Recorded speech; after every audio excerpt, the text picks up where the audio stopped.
찬송 한 장 올리겠습니다. 336장. 여러 해 동안 주 떠나 찬송 올리겠습니다.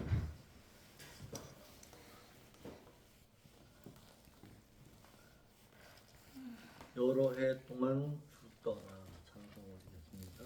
몇 페이지요? 336장.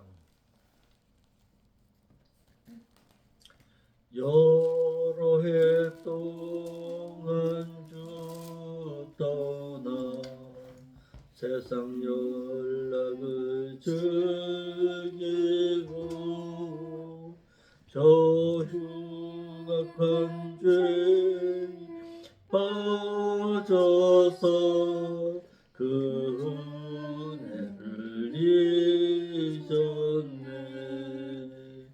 오 사랑의 예수님, 내 맘을 권유합니다. 곧 들어와 나와 동거하며 내 생명이 되소서. 죄악에 죽을 인생을 심히 불쌍히 여기사 저 하늘의 영광 버리고 이 세상 오셨네. 오 사랑의 예수님, 내 맘을 권유합니다. 곧 들어와 나와 동거하며 내 생명이 되소서.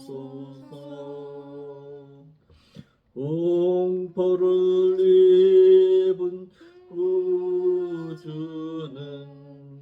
가시면류관 쓰시고 저 십자가 높이 달리사 그 아픔을 참았네. 오 사랑의 예수님, 내 맘을 권유합니다. 곧 들어와 나와 동거하며 내 생명이 되소서. 미련한 우리 인생은 주의 공로를 모르고 그 쓸쓸한 사막 가운데 늘 헤매고 다녔네. 오 사랑의 예수님, 내 맘을 권유합니다. 곧 들어와 나와 동거하며 내 생명이 되소서.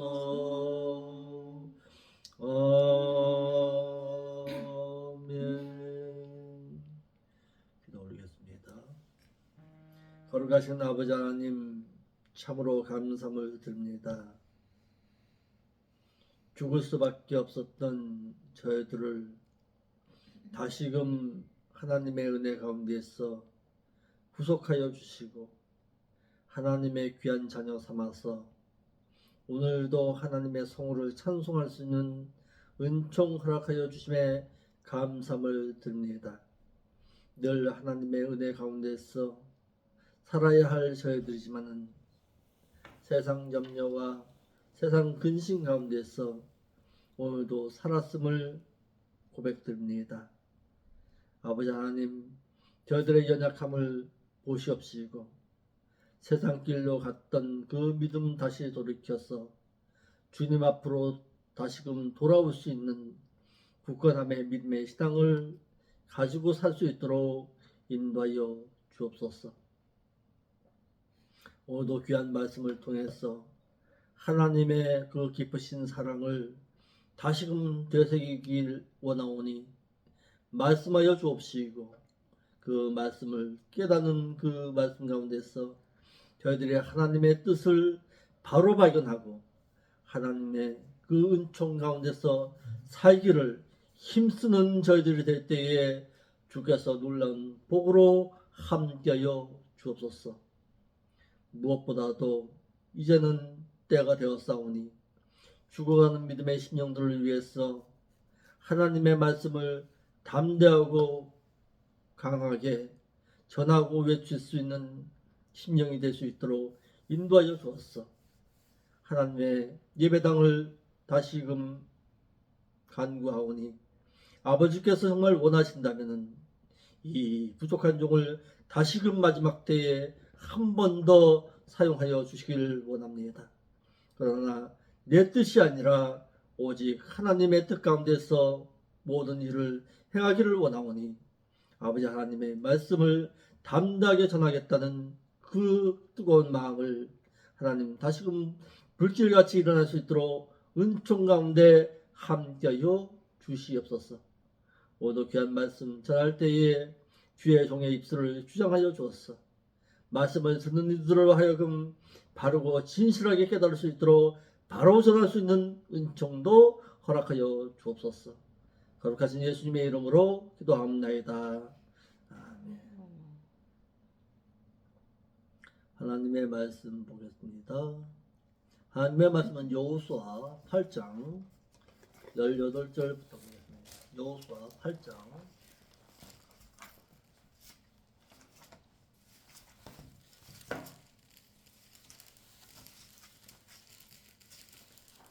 여호수아 8장 18절부터 23절까지 보겠습니다. 여호수아 8장 18절로 23절 같이 보겠습니다. 시작.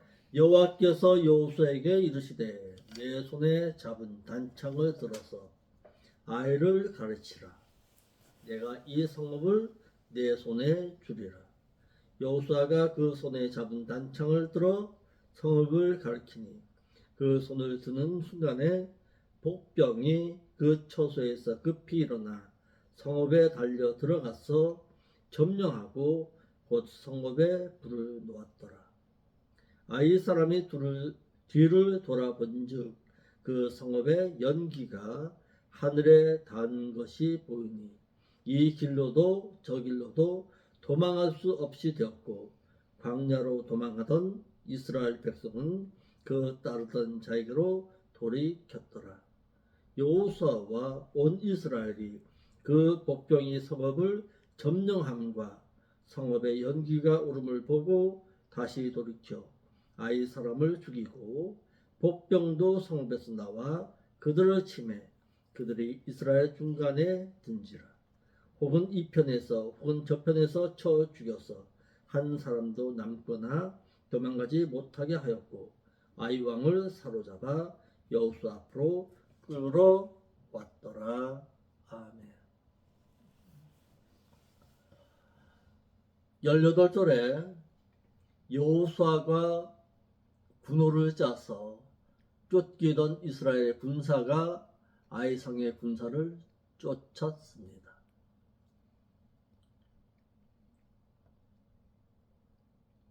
이걸 8장을 이래 보면은 사극 드라마에서 많이 쓰는 대목 같잖아요.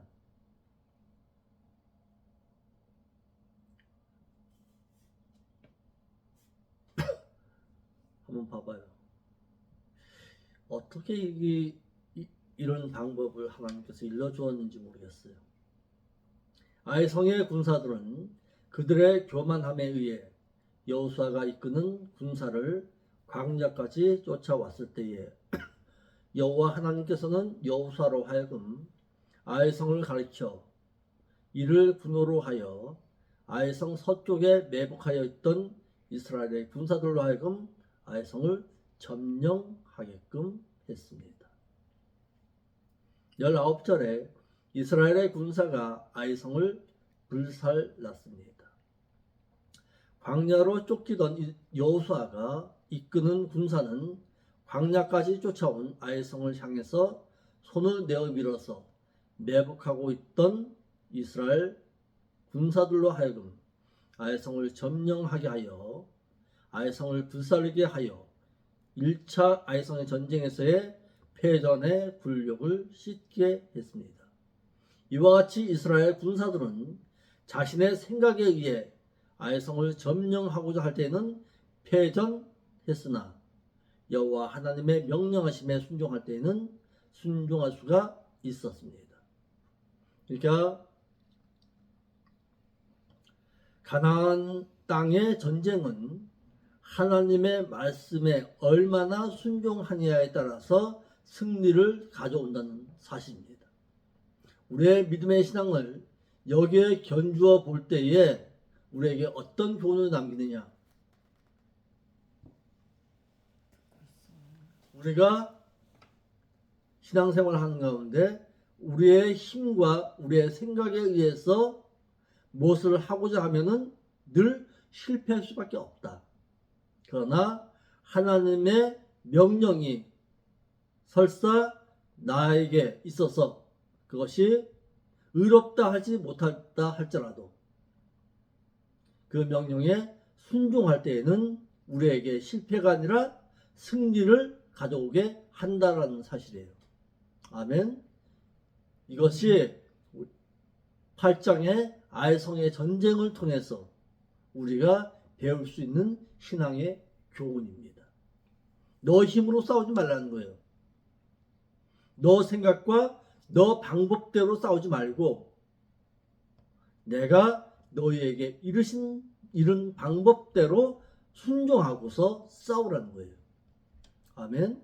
그것이 8장에서 우리에게 주는 교훈입니다. 사기가 떨어진 아이성의 군사들입니다.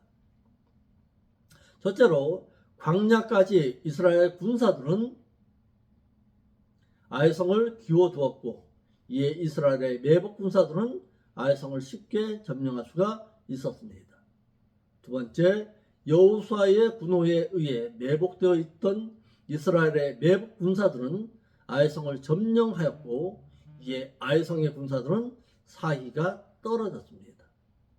세 번째, 광야까지 쫓아오던 아이성의 군사들은 전의를 떨어뜨려 싸울 사기가 떨어진 반면에 이스라엘 군사들은 사기가 충천되었습니다.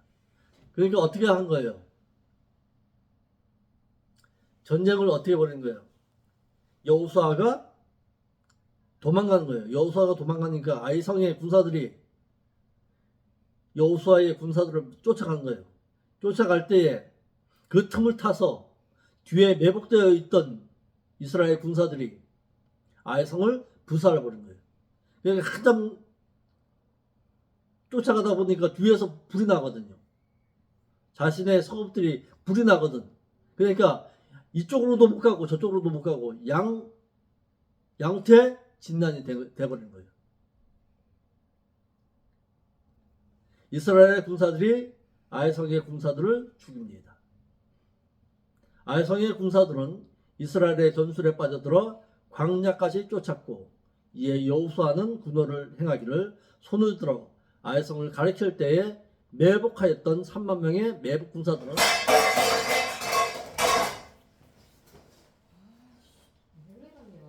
일제히 아이성을 점령하여 아이성을 불살랐습니다. 이에 여호수아를 쫓던 아이성의 군사들은 전의를 잃어버리고 사기가 떨어졌으며 쫓기던 여호수아의 군사들은 방향을 돌려 쫓아오던 아이성의 군사들을 쥐었으며 아이성의 왕을 사로잡았습니다. 24절로 25절입니다. 24절로 25절 한번 읽어봅시다. 시작. 이스라엘이 자기들을 광야로 추격하던 모든 아이 주민의 들에서 죽이되 그들을 다 칼날에 엎드러지게 하여 진멸하기를 마치고 온 이스라엘이 아이로 돌아와서 칼날로 죽임에 그 날에 엎드러진 아이 사람들은 남녀가 모두만 2,000명이라. 1만 2천 명이라. 어떻게 보면요, 참 잔인한 거예요. 잔인한 거죠. 1만 2천 명을 어린 아이까지 다 죽여버린 거예요.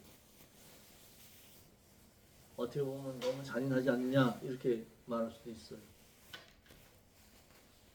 이스라엘의 군사들은 자기를 광야까지 쫓던 아이성의 모든 거민들을 죽이기를 아이성의 모든 남녀를 죽였는데 당시 아이성의 백성 1만 2천 명을 모조리 죽였습니다. 이를 사랑의 하나님께서 이와 같이 어떻게 행할 수가 있느냐고 생각할 수가 있으나 이는 신명기 20장 16절로 18절의 말씀을 모르고 있기 때문에 그렇습니다. 읽어봅시다.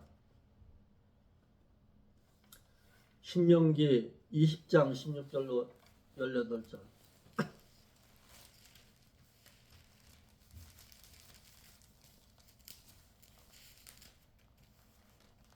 읽어봐봐요. 신명기 20장 16절로 18절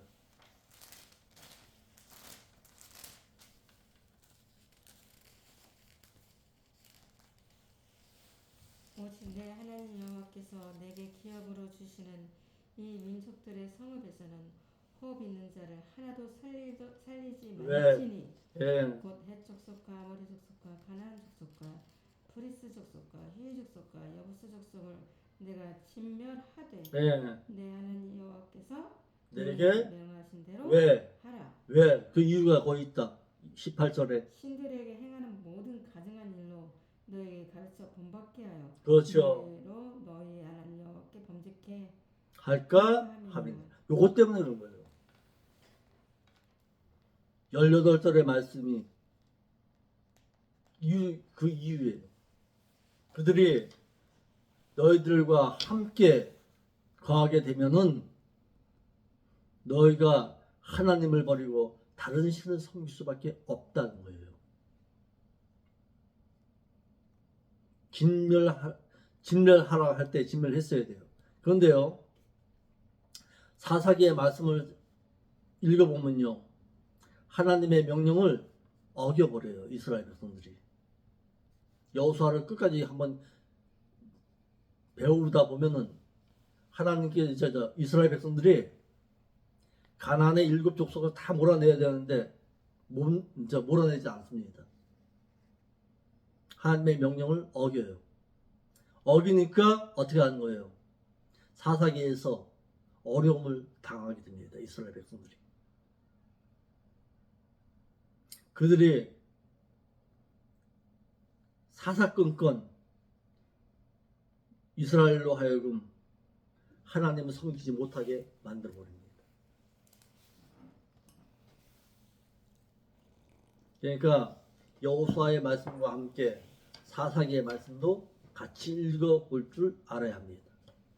그러니까 사사기의 말씀을 여호수아가 끝나면 저희가 사사기를 배울 텐데 사사기의 말씀을 통해서 볼 때에 하나님 없는 440년 동안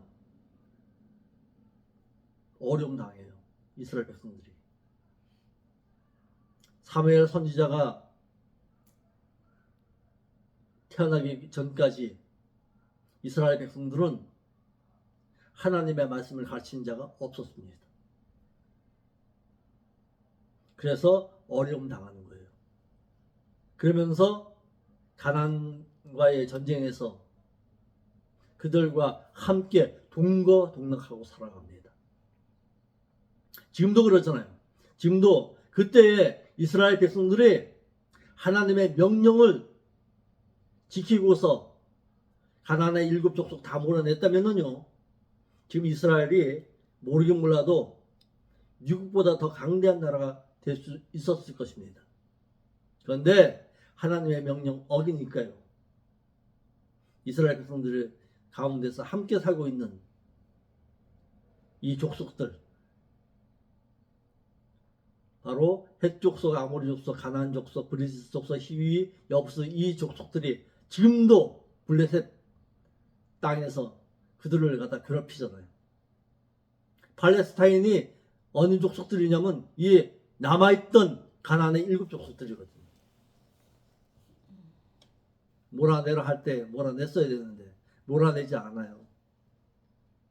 인정사정 봐주고 도덕 봐주고 도덕적으로 봐주고 그러다가 결국에는 자신들이 쫓겨나요. 이스라엘 백성들이 쫓겨나요. 그래서 나라 없이 2000년 동안 전 세계를 방황하면서 살다가 1946년에 돼서야 비로소 나라를 세우잖아요. 그리고 지금도 싸우는 거예요. 지금도. 그러니까 하나님의 명령 어기니까 그와 같은 어려움 당하게 된 거예요.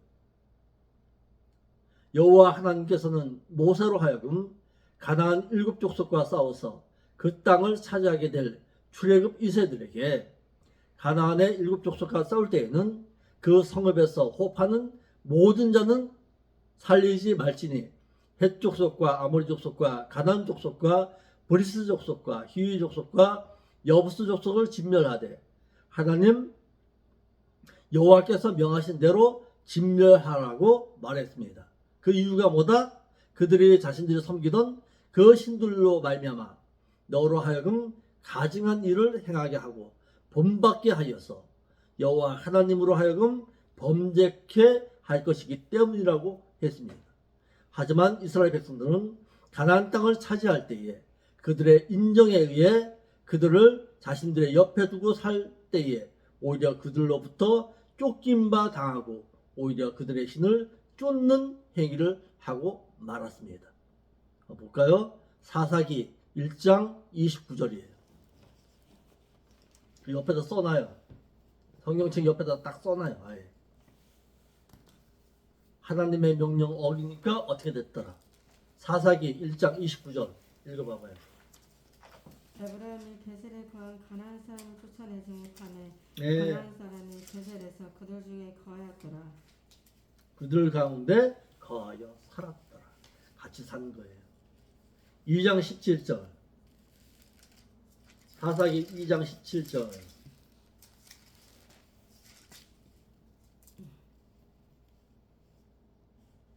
읽어봐봐요. 그들이 그 사사도 청치 아니하고 돌이켜 다른 신들을 음란하지 쫓아 네. 그들에게 절하고 네. 여호와의 명령을 순종하던 그 열조의 행한 길을 속히 치우쳐 떠나서 그와 같이 행치 아니하였더라. 예. 그랬어요. 그러므로 말미암아서 사사 시대가 시작된 거예요. 인정 사정 보지 말고 다 죽이라 할 때 죽이지 않은 거예요. 못 죽였어요.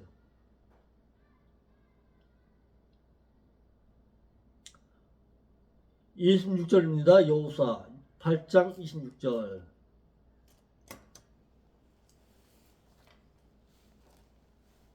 여호수아 8장 26절.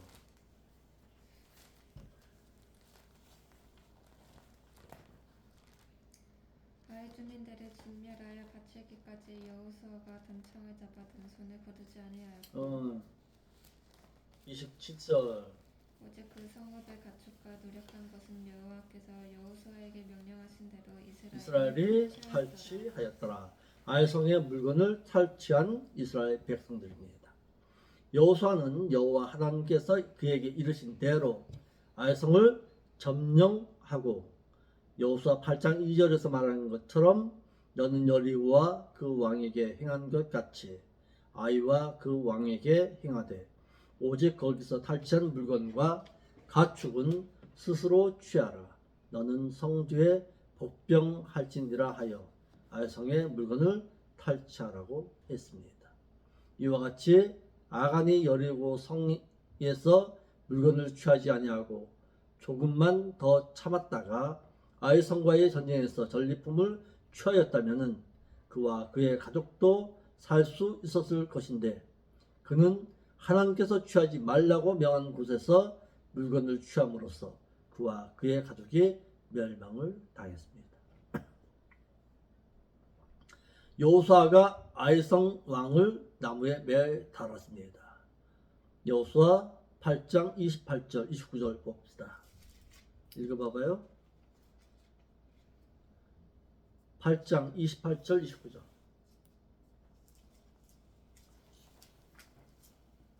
읽어요.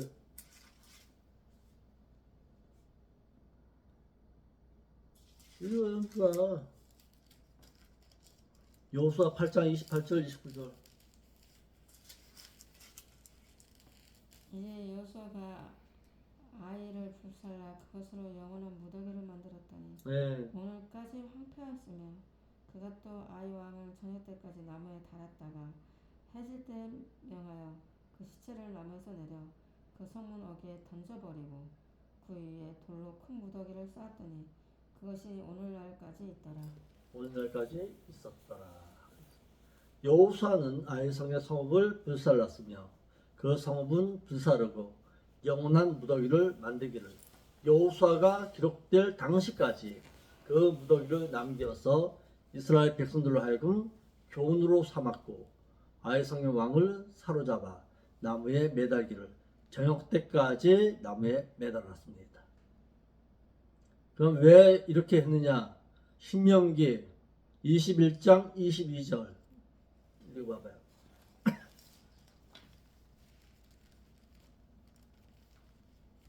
신명기 21장 22절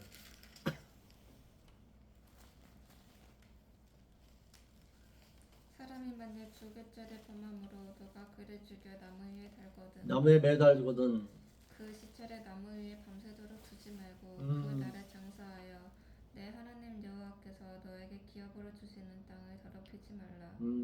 나무에 달린 자는 하나님께 저주를 받았음인지라. 그러니까 왜 하나님께서 예수님을 십자가에 매달았느냐 이 말이에요. 이런 말씀을 통해서 볼 때에 하나님 예수님께서 왜 십자가에 매달렸는지 알 수 있는 거예요. 저주예요. 하나님으로부터 저주받은 자라 이 말이에요. 그러니까 인간의 죄 때문에 그분께서 대신 저주를 받으신 거예요.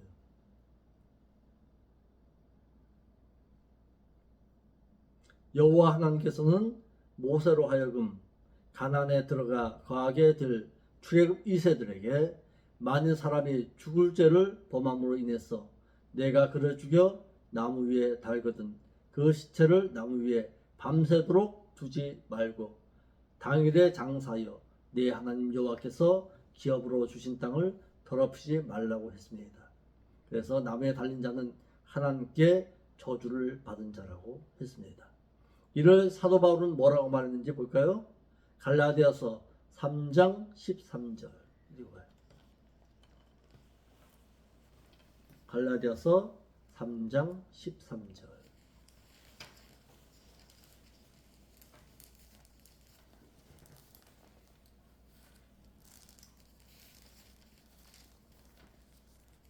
그리스도께서 우리를 위하여 저주를 받은 바 되사 네. 율법의 저주에서 우리를 속량하셨으니 그렇죠.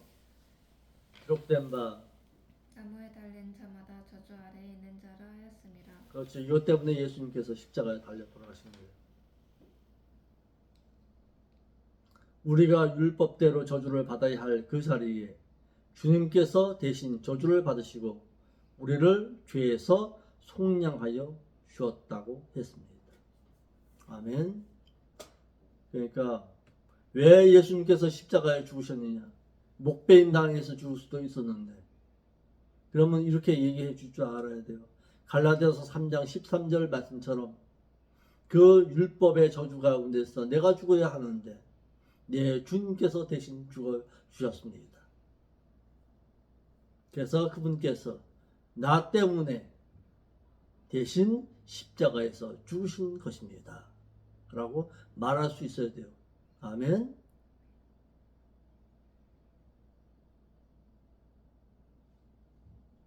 8장 30절입니다. 8장 30절. 때에 여호수아가 이스라엘의 하나님 여호와를 위해서 에발산에 한 단을 쌓았으니 아이성의 전쟁에서 승리 후 행한 일입니다. 여호수아는 아이성의 전쟁에서 승리한 후 모세가 이스라엘 백성들에게 일러준 율법을 낭독하기를 에발산에서 화목제를 드리기 위해 번제단을 쌓고 그리심산과 에발산에서 복과 저주를 각각 낭독했습니다. 여호수아는 1차 전쟁에서 패전하였을 때에는 죄를 뒤집어 쓰고 옷을 찢으며 원망부터 하였는데 여호와 하나님께 순종함으로 승리한 후에는 백성들로 하여금 에발산에 제단을 쌓고 번제부터 드림으로써 헌신의 제단부터 쌓았습니다. 신명기 11장 29절 왜 에발산에서 제단을 쌓았는지 한번 봅시다. 신명기 11장 29절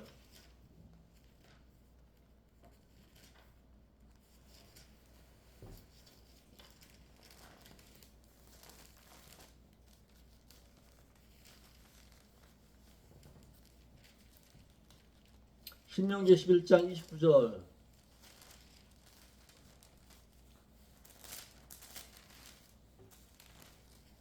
내 하나님 여호와께서 너가 가서 차지할 땅으로 너를 인도하여 들으실 때 너는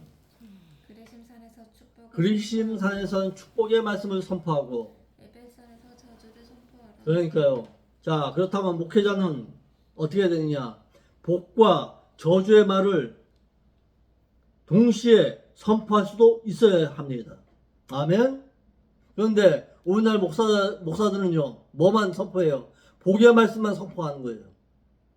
저주의 말은 선포하면은 듣기 싫어해요. 기분 나빠해요. 안 돼요.